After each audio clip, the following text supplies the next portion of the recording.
Relief camp ki inmate Singda suicide Toubagi Wakhallon Leitanaba district khudingmakta akhanaba mental health ki team thamduna mathou taba Thabak sing Paikhatpa Houre haina Health Minister Dr. Sapam Ranjan phongdorakli. Wafam ase World Environment Day ka mari leinana Lamphel Pata leiba Director of Health Services ki campus ta pangtokpa ujara thabagi thoronda mahakna phongdokibani. Ujara thabagi thoram aduga mari leinana paumi singna hangba wahang amagi pakum piratuda Health Minister Dr. Sapam Ranjan hai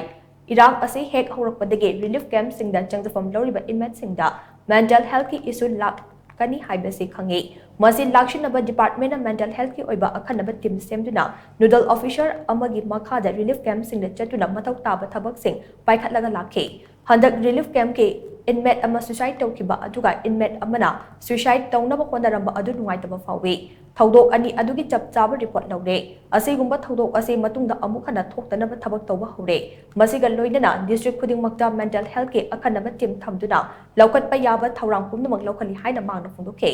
Minister Dr. Sapam Ranjan makatana hai Dr. Singda District Hospital da posting pirakpa ase punishment ni haina lobikano asigumba wakhalon asina posting mafam da chatrabade action laukatpa natana atai pambai leke posting mafam da chatlaga biyang gidamak thamoi sengna thabak tawbiyo posting pibagi thaurang ase rotational basis da chatharaga laklibani mamang da Jiribam District Hospital da posting piraga chalam daba doctor sing suspend tawba fawi yaukre maram aduna department asegi staff singna apiba posting mafam da chatpiyo Jiribam District Hospital gi infrastructure sing develop tawnaba official sing chatlaga yengsilure hawjiksu hospital asegi infrastructure sing samgat sagatnaba team ama thakre athuba matamda Jiribam District Hospital da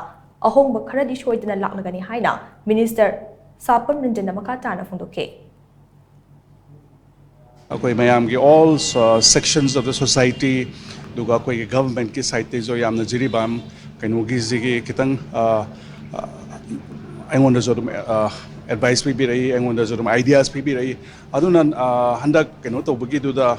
handak ki kaino gi matang hana dei jo khoi ram yeng du dan lai ada ai yamna kaino gi kaino loroga Jiribam da posting tharaga mayam the punishment posting when se khan bi da aduna akoi doctors singjes akoi appeal to jabani let us go chatsi chatlaga ada dum service to fazana pbu even akoi adugi kaino gi no even rotational basis the special hoiso dum khalu den lai duga chalam da ba khai yaram me adu akoi ga officials ne yam akan ba meeting am even suspension ba bun thoi du ne duga as far as infrastructure is concerned infrastructure ki se akoi team am thagre kuire nahan phanang kuisale team am thagre infrastructure do Panana by the Hankatna by the weather,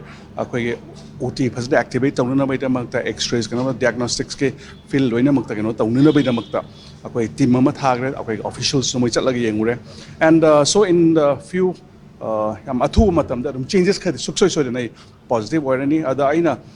staff Singda appeal to Janing, but they are health kick and Zingzida. Please, Jiribam, the Sarpakanza, the punishment posting is a people, it's a service to the people. Simatangdi, I appeal to otherwise we have to take action.